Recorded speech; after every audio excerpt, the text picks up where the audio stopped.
Okay, so we want to talk about universal gravitation problems. Last time we spent a lot of time doing force problems. Let me get me on the speaker view here. Whoops. And let me hit pause over here for just a second. There it is. So last time we spent a lot of time working on force calculations and kind of did window treatment on the energy. So today I want to do some energy problems. There's a classic problem which is solved with energy, and I'm going to start with it here. This is my version of escape velocity. So maybe there it is. Escape from the planet of the physicists. Imagine far into the future, a planet eerily similar to Earth, but physicists are in charge. Everything's a sphere all the time. Anyways, people are constantly plotting equations into graphs. All right, whatever. So imagine you have a planet with mass m, and the radius of the planet is r. Gonzalo, you could stick it here if you want. You could just not come to the evening or whatever you want to do. You can come to the evening session as well. So if you are here from the evening, feel free to take off, come back, whatever you want. I don't care. Yep. You could also just watch the live stream later and skip class tonight. So yeah, okay, getting back into that. Sorry about that. So we've got a planet of mass m, and its radius is capital R. And then a few individuals decide to leave, and they want to escape the planet of the physicists. All right. So the idea is this: they're going to start right here at this location, and then in order to escape, they need to get to approximately infinite altitude. Obviously not infinite, but a very large number, like hundreds and hundreds and hundreds of thousands of kilometers away. And then to escape, I hope this seems reasonable that when they get really far away, the minimum velocity they need to escape at the surface will leave them with no velocity once they get really far away. So if I could, you're stuck on the planet, and what you want to do is you want to get away. Well, if you go too slow, you get brought back. If you go a little bit faster, you go a little farther away, but then you get brought back. The idea is, if you really want to escape, you keep flying really far out and you're slowing down, but you never completely stop. However, once you get really far away, your velocity is approximately zero. I don't know if you can see my hand still slowly creeping off screen there. That's when we can escape. So you know that you're going to launch with some speed here, fire all the rocket thruster, get all the fuel out of there, and start flying away. And as you go farther out, you're going to slow down. But eventually, when you're far away, you want to just keep creeping away at approximately zero velocity, and you would have escaped. That's what we're trying to visualize here. Questions on that?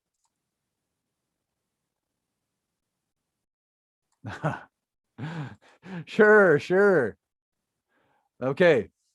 All right. So then that's a good move. Get them to launch, take care of it for you, right? All right. So let's take a look here. What type of problem should we do here? In particular, why should I not do forces and kinematics right away? Right? You might say, well, why don't I just say V initial squared equals V final squared plus 2a x delta x. And I could say, well, I want the final velocity to be, whoops. I switched the initial and final. Hold on a second. I'm trying to write down a kinematics equation here, and I miswrote it. Final velocity squared equals initial velocity squared. There we go. That looks better. Why can't we just use this? Already constant. Yeah. A is not constant, right?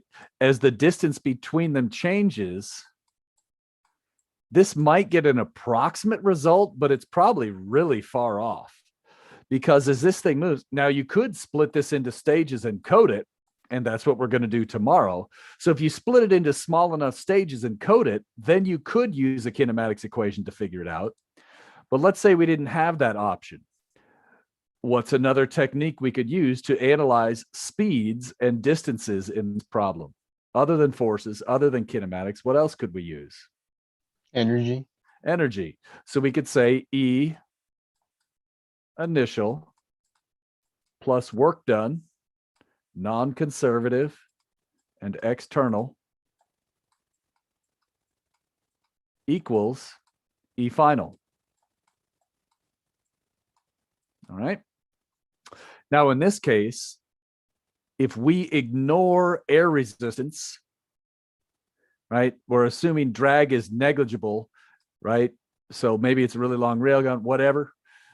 If we ignore air resistance and the work done by gravity is conservative, I believe this term should drop out, right? We've got no atmospheric resistance. We're ignoring that. Okay. So in this case, what are the two types of energy we expect to see initially? Translational. Mm-hmm. Translational kinetic. Yeah. And Grav or yeah. Potential. Yeah. Yeah. Potential gravitation.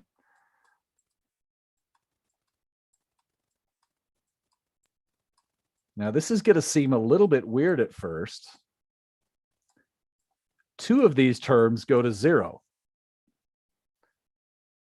Look at the picture. This is basically the initial state. And this over here is the final state. Which two terms go to zero? K initial, U initial, K final, U final. Two of those things I claim are approximately equal to zero.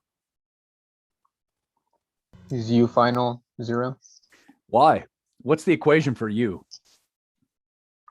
It'd be a negative G M1 M2 over R. Mm-hmm. And in this case, we've got a lowercase m and a capital M, I think. And then the radius would be approximately infinity for U final, right? Yeah. And so a number over infinity, this term drops out. Nice. Which other term drops out? Approximately. With K final as well. Yep. Because V final is essentially zero if you're escaping. All right. So in this case, notice we could actually write this all down, but I happen to have this in the solutions. So let's bring it up. Whoops. Hold on. Wrong window. So in this case, I don't know if this makes sense. That's why those two terms are zero. So basically we get the initial kinetic energy plus the initial gravitational energy at the surface of the planet. Remember, why is it R? Because in this case, if I just draw this here,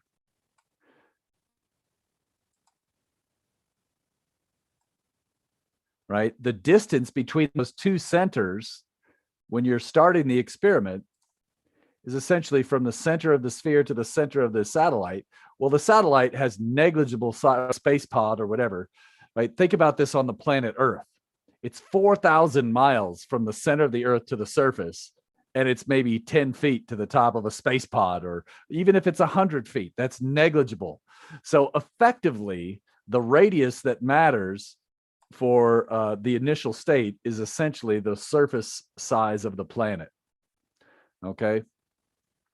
And so if you solve that, we get this number. Or sorry, we get this equation. So I just rearranged that and solved for V. Interestingly enough, if I put in numbers from the Earth, look at the value this turns out. 11.2 kilometers per second, not meters per second, kilometers. So basically 10 kilometers per second. And just making sure, whoops, where's that question here? So, wait a minute, this planet is Earth. Now check this out. If you have an AK-47, it turns out the muzzle velocity, obviously there's a lot of factors here, but the muzzle velocity of a bullet shot from an AK-47 is about 700 meters per second. If you fire a bullet from an AK-47, is it going to escape or come back down to Earth?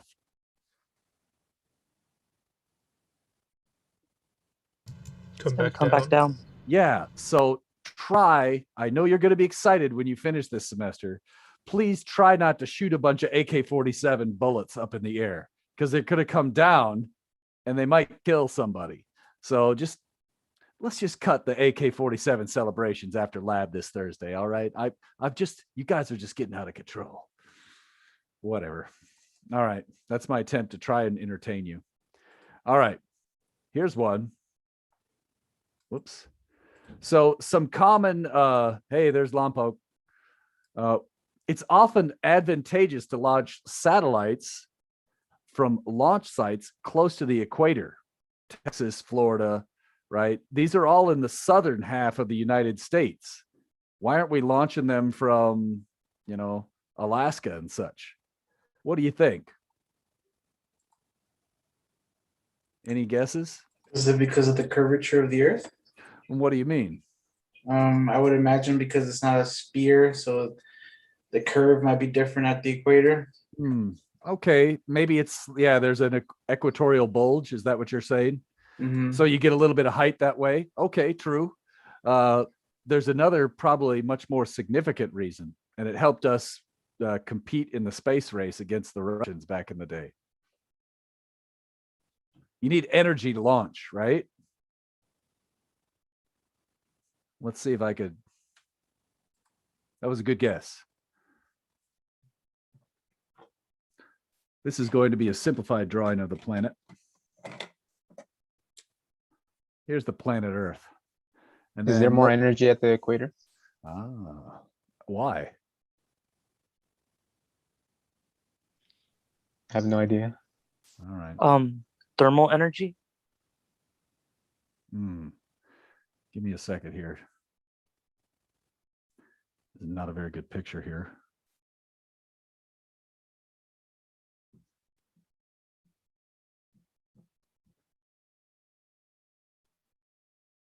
That's supposed to be us. That's supposed to be the world here. Now, keep in mind the equator is something like this. It's not perfect. Okay, this is a bad picture. But, right, the closer you are to the equator, we're rotating about this axis like this. If the planet is rotating this way, the closer you are to the equator, the more velocity you have associated with the rotation of the planet, because V equals R omega, and R is not the same. This R is distance from the center of rotation. If you're near the North Pole, your distance from the center of rotation is close to 0. If you're near the equator, your distance is almost the full 4,000 miles, the full 4,000 miles. So the idea is the more close you are to the equator, the larger this value becomes, the more initial kinetic energy you have just from the rotation of the Earth. That's a little bit less fuel required. That's a little bit easier rocket to build. It's a little bit cheaper to launch the closer you are to the equator. Now, there's other issues involved as well, in terms of maybe you don't want to launch over large population centers, right? So maybe launching from the middle of the country, you could risk killing more people if it goes badly. Now, and Lompoc has its own benefits in terms of polar orbits. And so maybe that has to do with the direction you need to launch and civilization, where they live, and risks and rewards. I don't know that much about it, but I bet some of you might know more than I do on that if you have a parent that's involved in that. So you might ask them, like, why is Lompoc useful for launching polar satellites? All right. So that's why they think Vandenberg's probably going to be around for a long time, because if you have a polar satellite and you want to launch it, that's a good place. So, all right. Getting back to the questions at hand, the main thing here is the rotational energy. You start with more rotational energy. You start with more kinetic energy just naturally if you're close to the equator. Now, here's another weird one. Black holes are objects so dense that not even light can escape. So think about this. If we go into that solution, and here's kind of the numbers, by the way, if you care about this, about Florida. So look at the initial speed. That's pretty significant, right? That's a big deal. All right. So here's a weird one. This is the equation that dictates how much speed you need to escape. What we can see here is if you set this term equal to the speed of light and then solve for the radius, we could see that for a given mass, and I believe we use the mass of the Earth here. So if we had all the mass of the Earth inside a 1 centimeter radius, you'd have this Schwarzschild radius of an Earth-sized black hole. That's pretty crazy. If you're into black holes and stuff, we could learn more later, but effectively, this was the first simple calculation to give us an idea of a rough size of a black hole. So if you take the speed of light, plug it in there and solve for the radius, or sometimes they get the density, you can figure out mass per radius cubed or something. It gives you an idea on how big a black hole would be. These are very strange numbers. All right, if you're into black holes, yeah, that's cool. All right.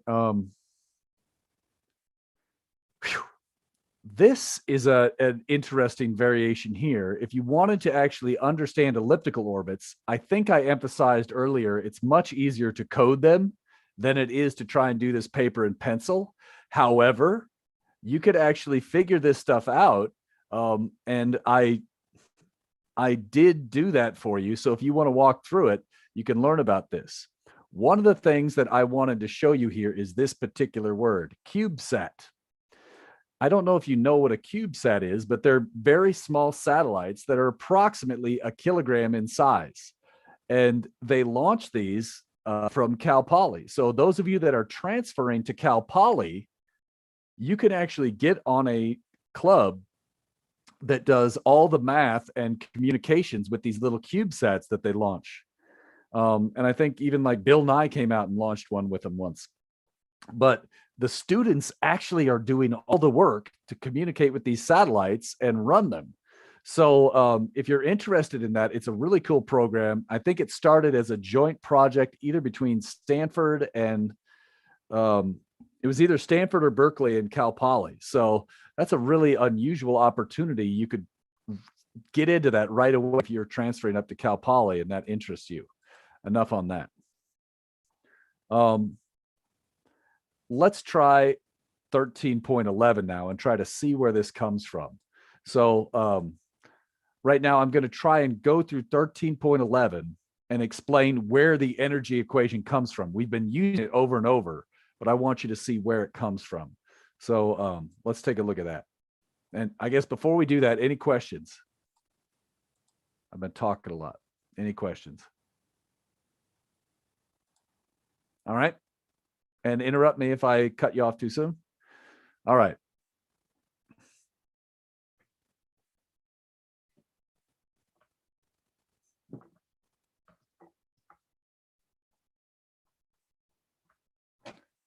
All right. And so let's say you have, and this is what, 13.11. To be honest, I think watching the derivation and not taking notes is worth it because one, you've got all the notes there. Two, the result of this equation is what we care about. So yeah, pay attention more than take notes here. That's what I'm trying to say. Let's say you're at some arbitrary position here, R initial, and we're going to go to some other arbitrary position, R final. Okay. So what we want to do is figure out potential energy. I know by definition, delta U is minus the work done. And there's an equation for work. It's the integral of a force dot ds. So just to be clear here, we're going to go from this point to that point. So our integral is going to be from R initial to R final.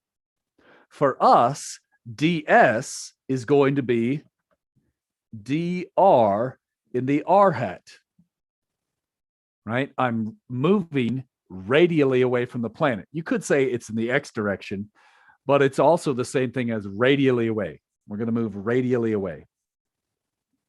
Now, in this case, I could plug in the function for gravity. So this is going to equal minus the integral from r initial to r final. The force due to gravity is g mass 1 mass 2. I'm just using capital and lowercase.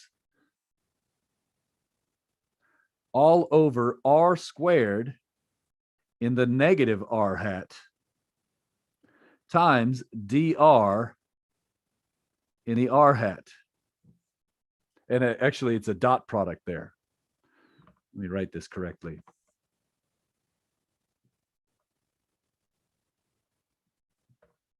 All right.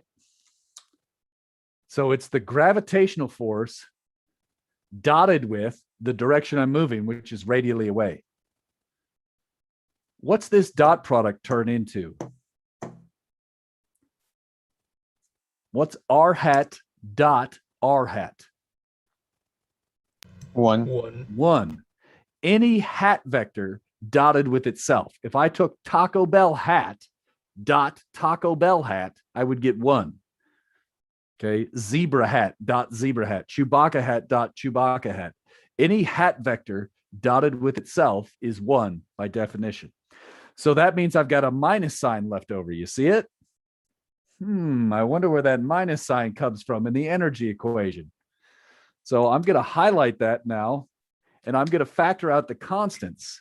I get a negative GMM, that stuff all pops out, times the integral of what's left. I get dr over r squared from r initial to r final. Oh, wait a minute. What did I forget? Move the camera down. We can't see. Oh, shoot. Hold on. What did I forget between this line and this line?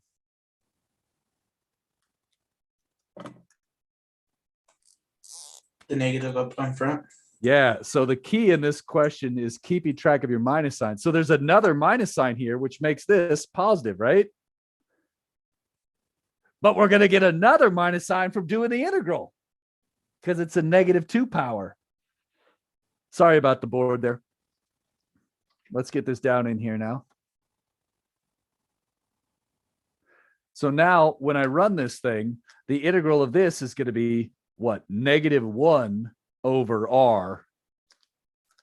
So this integral becomes -1 over r evaluated at r initial and r final. So notice I get GMM over r with a minus sign. After 3 minus signs, one of them still survives. And that is where the energy equation comes from that we've been using. So let me go into the solutions, see if there's anything I forgot here. Maybe today.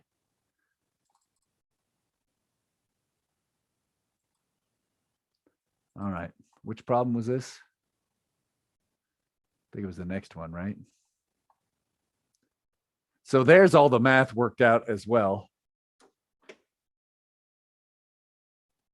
So the trick is there's a lot of minus signs to keep track of. There's 1, 2, and then there's the third one that comes from doing the integral. And if you keep track of all of those carefully, you get this result. If we set the final radius to infinity, we could see that the change is this value. Working this all out, solving it around, that's how we get this formula.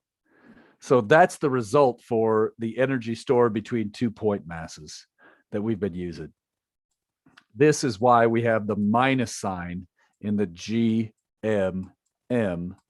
over R equation. And that's what matters.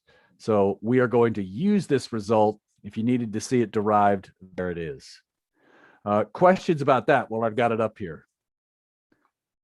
This is what's important practically. If you care, that's where it came from.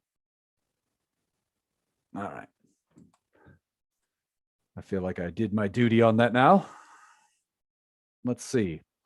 I'm going to show you this one at risk of boring a lot of you, but I want to look at 13.12. For me, when I was a student, this really made me feel uncomfortable at first when you said, well, how come MGH is so different looking than this? Well, what I'm going to do is just go to the solutions and show you this. So in case you're curious, solution. All right. I guess I'll show you right here really quick. All right. I don't want to do it all day long, but I want to at least give you an idea. I should probably write up this solution better. And normally I do this, but we're kind of running short on time today because of me. And so I'll probably do this in the later class. I'll send you guys that video if you want to see the full gory details. But let's say we start here at R initial and R final, or let's say height initial and height final. Okay. And so to be clear, there's some radius of the planet, and this relates to, what was this problem? 13.12. Okay, so whoops, let me get back to Zoom. This is approximately 13.12. All right. So I know that U final is equal to negative G M M over the radius of the planet plus the height final.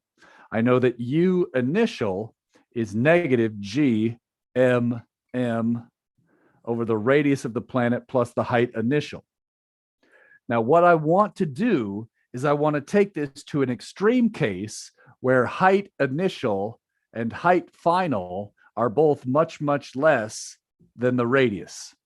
So I want to use small heights. To be clear, let's say the Earth is 4,000 miles, okay, 4,000 mile radius approximately. So I'd say anything up to about 40 miles, you could argue is a pretty small radius, right? So that's 1% or less of the entire Earth's radius. So we're talking about small heights here. In practice, that means less than 40 miles above the surface of the Earth, let's say. Okay. What I care about and what is physically meaningful in physics problems is actually delta U. That is U final minus U initial, which if I plug that in here, it's going to be U final is negative GMM over R plus height final plus GMM over R plus height initial.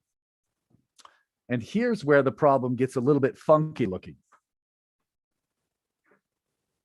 Give me a sec. What I want to do is be creative, and I want to create a binomial here. So I'm going to factor out R in the basement. And at first, this feels very uncomfortable because you're not used to doing it. So if I factor this out, let me just clean this up. GMM over radius times some stuff. Now, in order to do this, there's a GMM in this first term. There's a GMM in that second term. And then maybe what I'll do is, remember this minus sign is here. So that's going to make the second one negative. All right, whatever. So this is 1 over R times R plus H final. Give me a second. Minus 1 over R times R plus H initial. Now, before we get ahead of ourselves, verify this actually makes sense. I wanted to pull an R out, which means I have to put a 1 over R on each term here.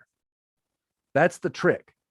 You could do this in your head, you could do it on paper, but I just wanted to show you on the paper here first. So in order to factor out GMM over R, I put in a 1 over R in each basement. Nothing has changed. The minus sign here gives us that minus sign there. So all the minus signs.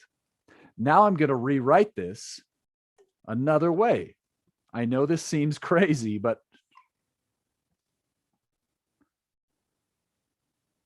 I'm going to bring this 1 over R into here. So I get 1 plus H final over R minus 1 over 1 plus H initial over R. So far, so good. But we could even write this another way.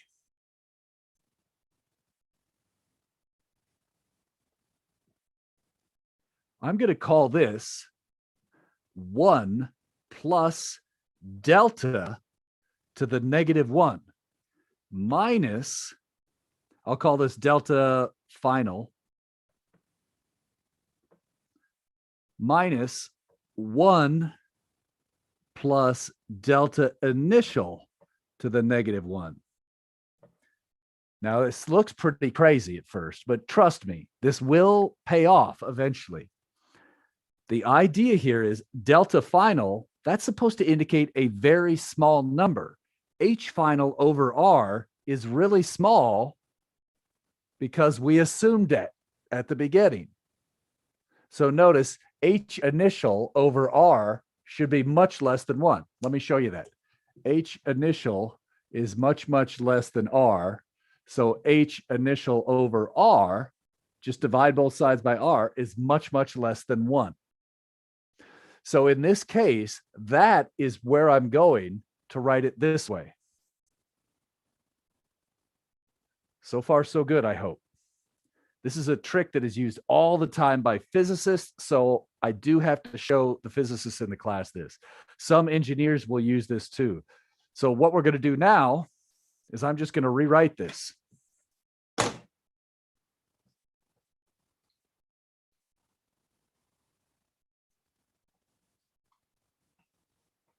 This was delta U, right? Negative. We had 1 plus delta final to the -1 minus 1 plus delta initial to the -1. That was what we found on the backside. Let me get this up higher. Do this. Scoot it closer. All right. Now there's a trick. You may not have seen this. This is called the binomial expansion. It's useful. It's basically like a Taylor series expansion, but it's a little bit less effort involved. It's a shortcut you can use to take a nonlinear equation like this and make it linear. That could be useful in computational efficiencies. So let's say we have 1 plus delta, and I'll actually say it either works with plus or minus, raised to some power. This is approximately equal to 1 plus or minus n times delta. And then there's more and more terms here, so I'll just say plus, plus, plus. Usually we just use the first one. If you want to read about this, you could read about it and Google it. If you're a physicist, you need to know this, all right? Everybody else, maybe not so much. Exceptions, engineers, maybe mechanicals and electricals, I don't know. But yeah, in this case, we're going to use this. This is true if delta is much, much less than 1. I can now apply this here. Delta U is equal to negative G M M over R, that's just the crap out front, times 1 plus -1, that's what n is for this binomial. Again, I take the exponent and multiply it. Because I was adding, I'm going to add. Because n is -1, I multiply by -1, and then I have delta final. Now I need to subtract the other one. The other binomial will give me 1 plus -1 times delta initial plus ... Now we finally see something getting easier instead of worse. Up till now, it just seems like it's blowing up out of control. But what we see now is what's going to cancel.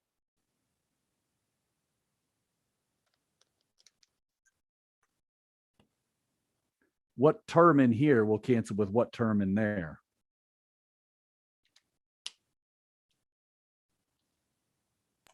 The deltas, right? Not the deltas. Yeah. Because look, there's a minus sign times a minus sign, and the deltas are different. Oh, yeah. So that said, which term drops out? The one. The ones, the highest order term. This is useful when you have this. Yeah, so check this out. What do we get? We get delta U is now, this is no longer equals, it's approximately equal. negative G M M over R times the quantity negative delta final minus, plus delta initial. Well, I'm going to plug back in what delta final and delta initial were, right? That's equal to negative G M. I'm going to go just a little bit back here.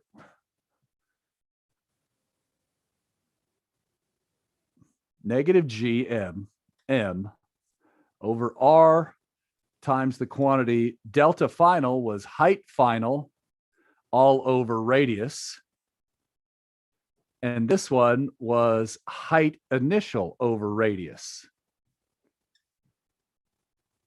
Yeah, I don't know if you see it yet, but look at this. The minus sign cancels and we get, I'm going to write it in this clever way. I'm going to say it's M. The minus signs, I'm going to combine this to R's. I get G capital M over R squared times height final minus height initial. Whoops. There. This, my friends, is what constant? Little g. Little g. So notice you get back MGH if you do all of this crazy work. So if that was pissing you off or making you feel uncomfortable or whatever, now we could say we've done that. This is not on the final, but I feel like I've done my moral obligation to help the physicists in the class and all that. And I've told you that this is not on the test, but this shows you where it comes from. All right. Questions about that?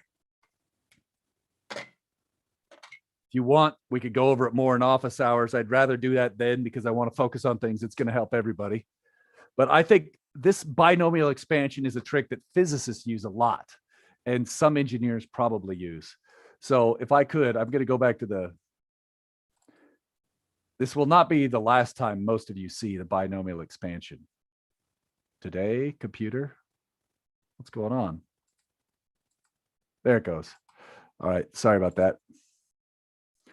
So here's why I think you should care right here. The idea is you take an ugly equation like this, which is the speed of sound in air, which is approximately equal to this. Notice there's a binomial here. The binomial in this problem is, you could factor this out. It's gamma R times 273 Kelvin times 1 plus the temperature in Celsius, which is usually between 0 and 20 or 0 and 40 on Earth's surface for human beings, right? 40 Celsius is approximately 100 degrees Fahrenheit. You could take this stuff, these are all constants, and stick the square root in there. The second term is your binomial. And if you do the binomial expansion on that, you get this weird result. It's a lot easier to figure out the speed of sound using this formula than it is to use this formula, especially from a computation standpoint, if this matters, if you need to be fast. So that is how this is useful in a practical world. Yeah. We take an equation which is nonlinear and make it effectively linear over a small range, which is a lot less painful to use. That's it. We're going to use this in electricity and magnetism for sure. In chemistry, you use it. I know you use the dipole expansion all the time. So yeah, there are a few cases where this shows up throughout the rest of your STEM field education. Any questions on that? No. Good. All right. What else do I want to do here? Did we look at this one yesterday? Or Monday, I mean. Have we done 13.14 in this class? I don't think so. All right. So let me see. I'm probably going to do that one next. Let me just see. I think we did 13.18 last time, right? Yeah. So, okay. Ooh, that's a good one. All right, that's pretty much it. Before we do one last problem, I'm going to mention this. Reduced mass, in case I didn't mention this before, this is useful. If you want to see where it comes from, do this problem. If you're a physics major, geez, you should probably see this. Just at least read through it and go through the motions, and that way you'll be aware of it. If you are a chemistry major, you also might want to see this because reduced mass is a concept that is used in the Bohr model. And so in chemistry, they use reduced mass. I'm not asking you to work it out yourself, but maybe read through it and understand it a little bit and mark that page in case you ever need to understand it later. So that's what reduced mass is all about. Here's how it relates to chemistry. Okay. And then if you're into the tides, I mentioned this earlier, it's very complex. I mentioned where you could go to learn about that. That said, let's do one more problem here and then finish chapter 13. So I like this one, 13.14. We have two objects, mass M. All right, so I'm going to get this written up. You take a second to look at it.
Almost there.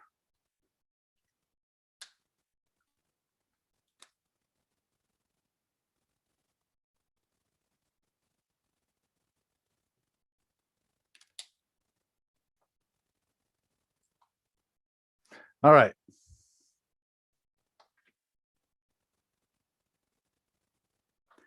We've got a large mass here, a large mass there. Those are fixed in place. We've got this other one here. Part A says, get the gravitational potential energy. Somebody tell me how you might approach this one. What do we do?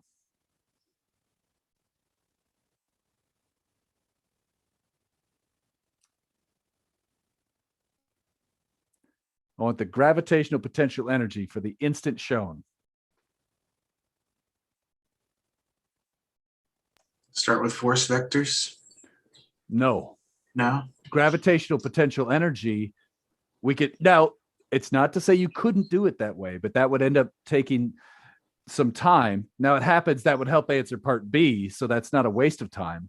But let's try to take the most direct route. If I want to get the energy associated with this, what's something I could do?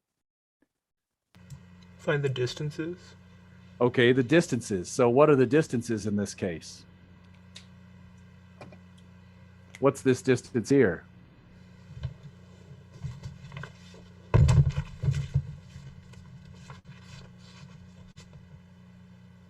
A squared plus x squared square rooted. I agree. Is everybody okay with that? The distance is a squared. How does that distance help me? That's going to be the same distance right there by symmetry.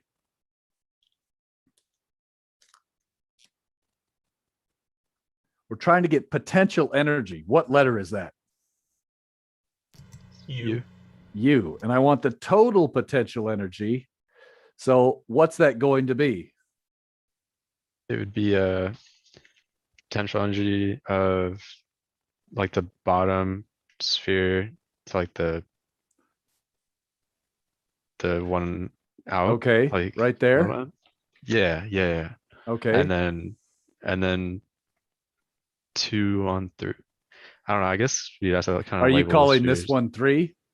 Sure. Yeah. All right. Now that'll make it a lot easier. Okay. Okay. So tell me what you want to do then.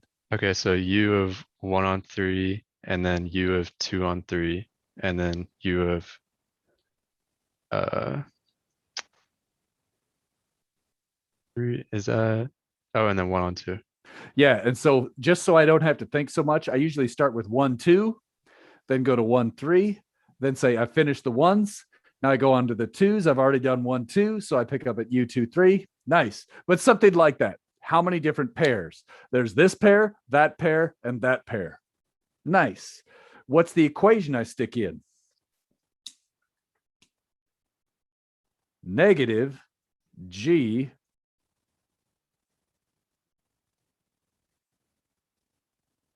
and it's radius 1, 2, not radius 1, 2 squared.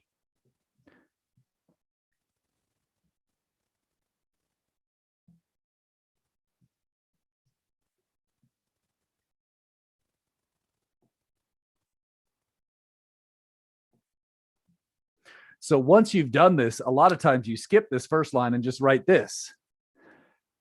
Let's check. Do we know the values of M1 and M2 and M3? I think we do. So in this problem, M1 equals M2 equals capital M. And M3 is going to be little m. Could you have done this by picking different? You could have said this is 1, 2, 3. Yeah, that's same shit, right? All right. So far, so good. Let's check. What do I plug in for radius 1, 2?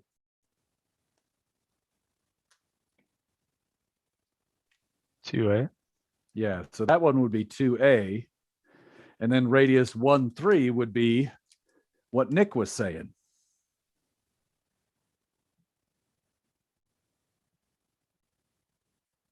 Same with radius 2, 3.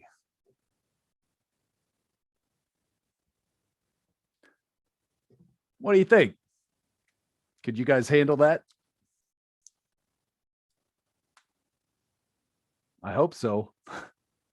You maybe haven't practiced it a lot, but if you could handle this type of math, I think you could handle the type of final exam equation if this comes up on your version, right? Usually I'll stick in up to about 3 masses and stick them in weird spots and have you do it algebraically instead of with numbers. Sometimes I'll give you numbers to plug in. Sometimes I'll give you letters. If you're thinking, I could probably do this, that's looking good for the chapter 13 problem on the final exam. If it's energy, if it's forces, let's look at part B. Let me just check what part B is before I shoot my mouth off too much. Okay, yeah. So part B says get the net gravitational force. We're going to do that next. So obviously we didn't finish this one completely, but from here, I think you could plug it in and simplify it a little bit. There, you could factor out a G and maybe a capital M. There's not much you could do, but the final answer would end up looking like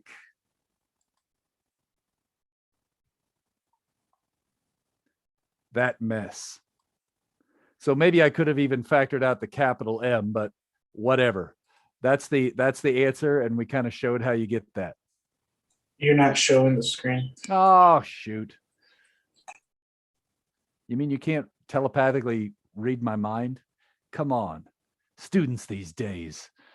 Oh my gosh, come on, computer, today. There it is. Sorry about that. So there's the answer in case you need it. It's in the solutions. All right. Now let's go to part B. Determine the gravitational force on the middle mass. So I'm going to go to my whiteboard again. In part B. So now, Esteban, you were kind of talking about this. What would you do to get the forces? But on mass 3, so you know that there's a force going towards both other masses. Yeah. All right. So if I want to get the net force, net on 3, what would be the two forces? What would you call them? Just so I could write down an equation. Force 3 on 2, and then force 1 on 3. We want to do on 3 for both of them. Oh. So 1 on 3 and 2 on 3. Yeah, exactly. Just to be consistent with the wording, we want to go on 3. And that's why I keep stressing on 3 all the time. And that's the habit I want you to get into. What will happen is if you don't get in that habit, you might accidentally flip one of the I-hats and J-hats and screw it up. Okay, so how do I get force 1 on 3? So you have big G, right? And then which one are we calling mass 1? The big M or the little m? Big M. So this is 1. Oh, okay. 2, and 3. So big M times little m over the radius squared of 1 on 2, or So what's 1 the on radius 3. squared going to be? So it's just gonna be a squared plus x squared. Yeah, so we don't need that square root anymore. But how do you get the direction now?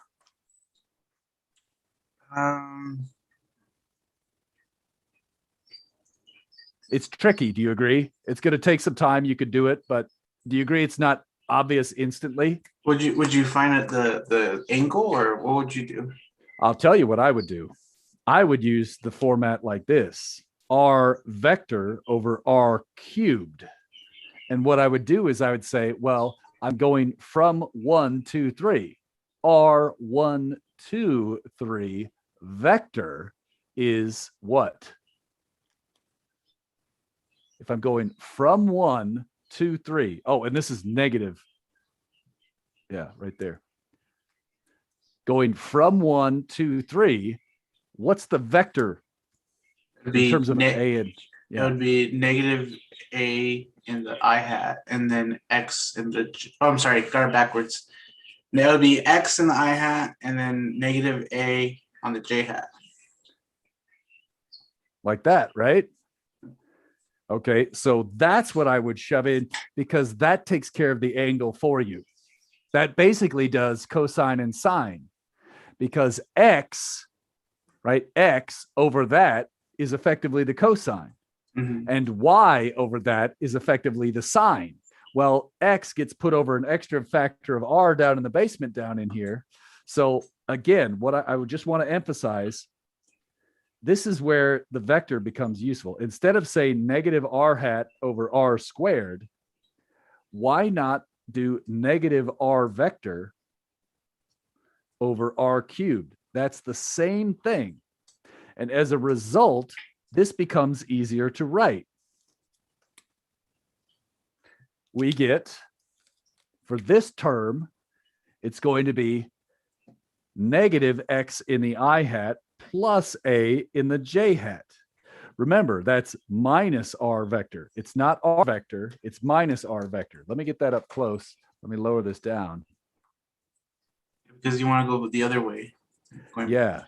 And so down here, it does make the basement uglier.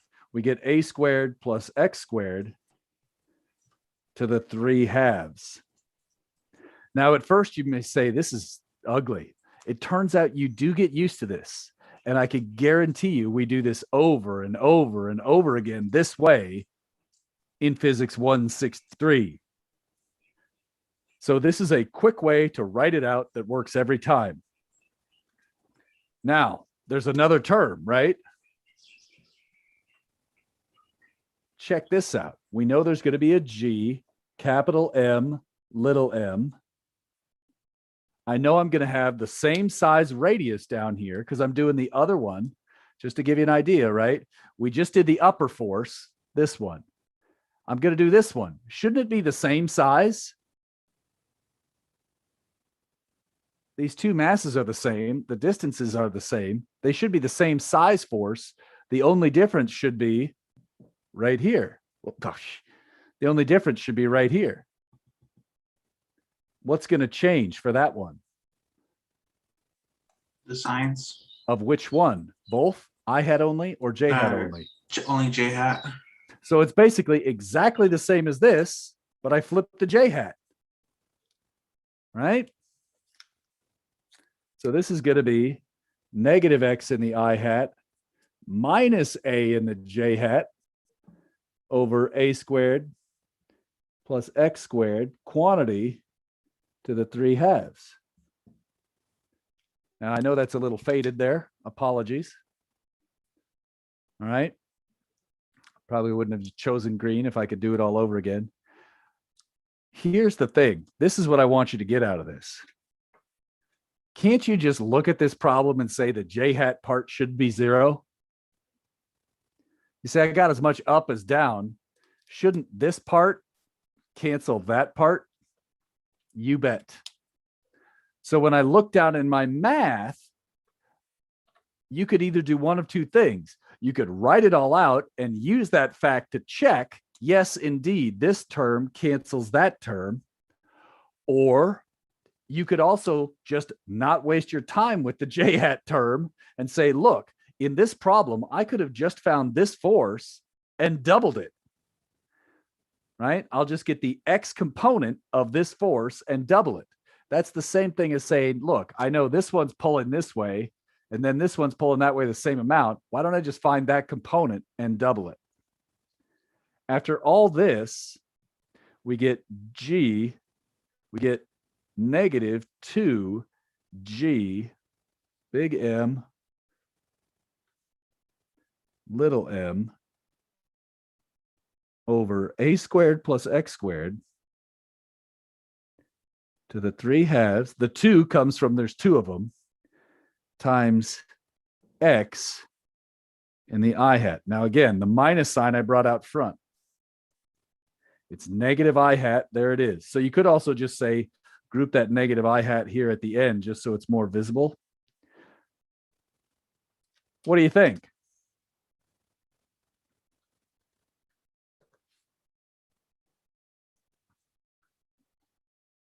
What if x is, oh, go ahead. So if you don't use the r vector and you're going to use the r hat, how would you do that? You could write cosine of theta and sine of theta in terms of x and a. Okay. So to answer Esteban's question, you could sit here and say, well, I know this is true. I know that this is a, I know that this is x, and I know that this is a squared plus x squared square root. If I wanted to find sine of theta, that would equal opposite over hypotenuse. That's a over the square root of a squared plus x squared. If I wanted to find cosine of theta, that would equal x over the square root of x squared plus a squared. Is that okay? Yeah. So the thing is the R vector does that all for you. And if you get used to it, you code it the same way. It's just making everything look the same, whether you're coding it, whether you're doing your homework. Now, to be honest, this way might be faster for this problem. So that's where practice comes in. If you practice, you know what's going to work for you on test day. And I could care less as long as you get the answer right. Okay.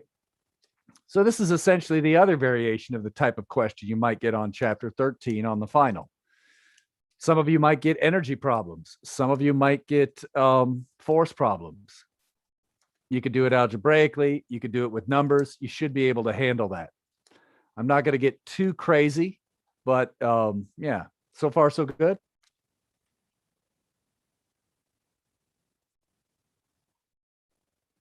All right. I want to go into the equation here. Let's go look at this again. Ooh. How would you figure out the maximum force?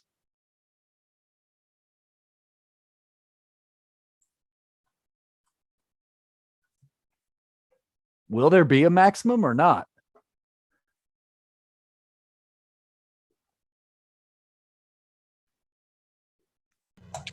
Could you take the derivative and set it equal to 0? Okay, so we have this function. You take the derivative with respect to what variable?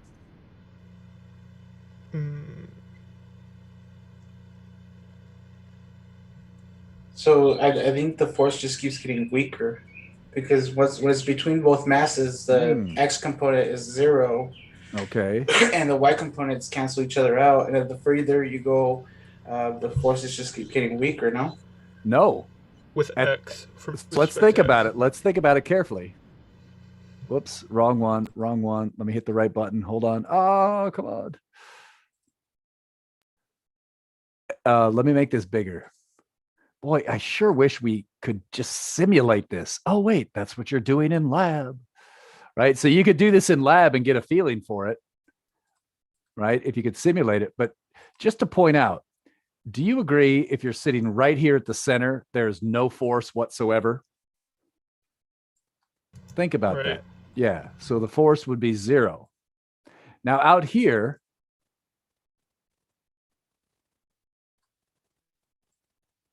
actually, let me do that in a different color. Let me clean this up. So, so right here, the force at the very center should be 0. Now, Esteban, do you agree if we just move out here to this next point, the force is something other than 0? Yeah, I kind of realized right after. Yeah. So do you agree right it after I grows? said it? Yeah. Yeah. But then it gets smaller. So yeah, there's And definitely a then if you go maximum. way out here, yeah. So if you go way out here, it's like these two vectors add together, which is hardly anything. So way out here, force is approximately 0 again, but we see that there should be some point in between where it's a maximum. Yeah. And Here, in the that, force is not 0. in that case, I agree with Christian. The derivative in respect to x, and then plug it back into the original to find out. Yep. Take the derivative of this function. What is the variable we are varying? X. So you take the derivative with respect to x, set it equal to 0, solve for x critical, and what do we get? I think it ends up being a over root 2. Let's see what you get. Whoops. So here I did this in gory detail. There, you take the derivative, you set it equal to 0. Now, you should actually practice this because it's a good skill, right? I probably won't stick it on the final, but still, knowing how to maximize a function, what's an easier way than doing all this shit? Wolfram Alpha. Oh, okay, true. What's another easier way? Or another equivalently easy way? Wolfram Alpha is definitely easier. You could plot it. Plot it. And those are the two things that as a student, we don't really emphasize enough. But if you plot it, I think you can see it right away. Do you agree? So sometimes plotting a function makes it a lot easier to see. And there's clearly a maximum. Now look at this. What do you note right here? Just between this region and say this region. This force right here. How curvy is it? A lot of curvy or almost linear? Almost linear. Almost linear. Huh. It's almost as if you could do the binomial expansion on this junk and make it simpler and blah, blah, blah, blah, blah. And notice you get, here's the approximate value of the function for small values of x. And if you do that, notice the first term is linear in x. You could almost think of this as being equals k times x plus other nonsense. And I think there's a minus sign right there. Negative kx. Does that remind you of anything? Spring constant. Spring. So if you take this particle, hold on a second. If you take this thing and release it from rest, with x being a fairly small value, what should it do? Isolate back and forth. Oscillate like a mass on a spring. Now, let me ask you this. What if I wanted to find the period of oscillation? Period of oscillation is a time, right? If I wanted to find time, what type of problem would you do?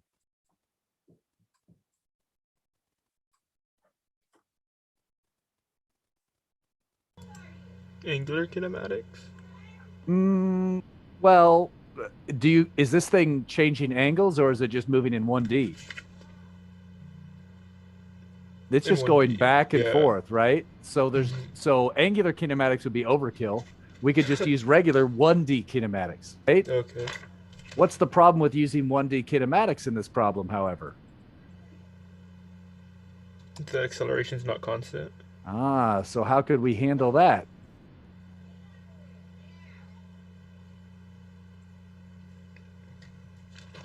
If I wanted that time, what could I do? A is not a constant.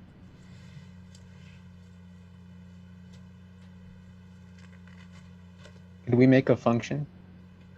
Okay, what do you mean? I'm not sure, but yeah. Well, since it's going back and forth, we can probably make like a sine wave function. But what if it starts? Yeah, it might not be a sine wave. So not every oscillation forms a sine wave. Sometimes they go like this and they're parabolic or something, or sometimes they go like this. There's different types of oscillations. Not every single one is a sine wave. I just wish there was some way. What if I had a briefcase with $10 million in it and I said, the first person who figures out the period for these masses and this distance will get that $1 million. What would you do? Would you plot it? Code it. Oh. Code it, right? This problem is exceedingly easy to code and extremely difficult to paper and pencil. All right. So you just run it on a code and just have the animation do it for you and have a while loop say stop when it gets back to its initial position or something. So don't forget this. We want to learn science the paper and pencil way because it's a good place to start. But immediately, I want you guys always thinking about Wolfram Alpha or coding or plotting and things like that. So this is a problem where if we do it in coding land, we can use kinematics because you could chop up into tiny time steps where acceleration is constant, and then it's okay to use kinematics in the code. If you don't do that, the integrals suck, right? Yeah. And to be honest, I don't even know if they're doable. And I don't care. I could just solve it another way. So I do. All right. Just take that. That's what that was supposed to be about. All right. Yeah. Similarly, what if you wanted to code those escape velocity problems, right? You could plot it and use a code to plot it for you and say, okay, here's what happens. And yeah, so that's a good trick to remember. Let me see if there's anything else I could say in the last 3 minutes here. Questions from any of you right now? You should be able to do this pretty quickly in lab, actually. It's just 3 masses, 2 of them don't move. You only have to update 1 of them. It should be easy. Yeah. Let's see here. The rest of these are all about the same. Yeah, all about the same. 13.20 is a good one. That handles 3 dimensions. And then this forces you, Esteban, earlier you were talking about how could you figure out the angles without the R hat? Turns out once you get into 3D, trying to do it without the R hat is just destroys you mentally, physically, emotionally. So what's cool is just take a look at 13.20 and see if you could do it with the R hat style, and you'll discover some clever tricks. All right. In particular, just look at this problem. We've got it up here. Identical masses. They're in a square. Fifth mass is located here. What direction is the force on particle 5? What direction is the net gravitational force on particle 5? Negative y. Yeah, so we know the answer already. So what would be the trick to figuring out the gravitational force on 5 net really quickly?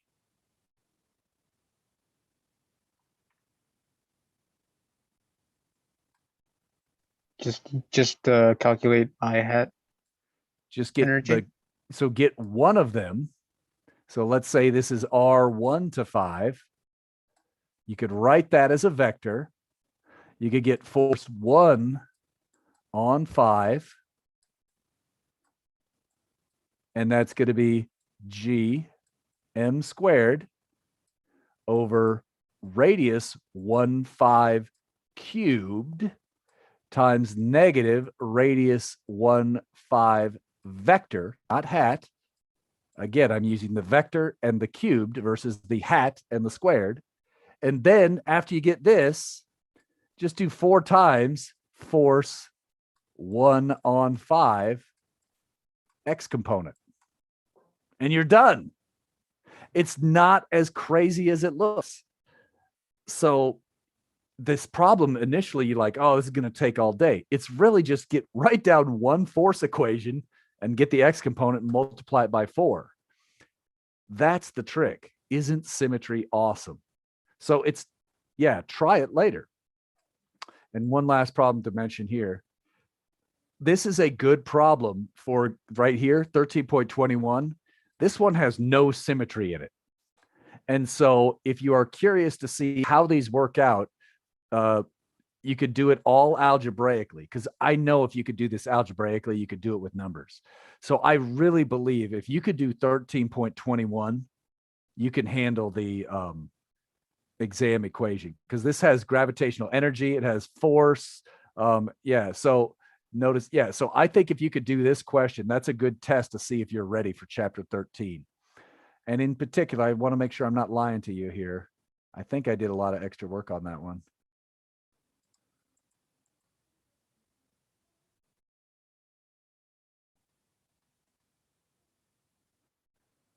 There it is.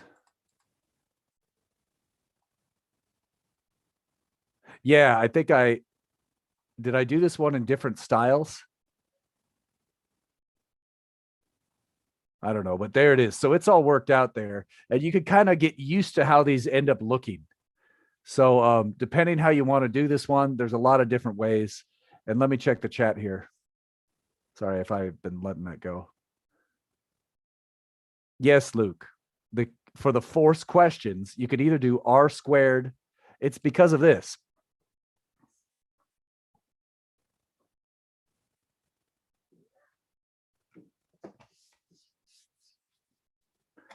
Remember, by definition, r hat, the blue wasn't working that well, right? Or the green or whatever. By definition, r hat equals r vector divided by its magnitude. So if I say the force is equal to gmm negative r hat over r squared, I just replace this by r vector over r, right? So that's what I'm doing all the time. But you have to pay attention carefully when you're working out the solutions, because did I use hat and squared, or did I use vector and cubed? You good on that now, right, Luke? Got it. Okay, so let's call that class today. And that's actually everything I wanted to get through anyways. So you're good to go.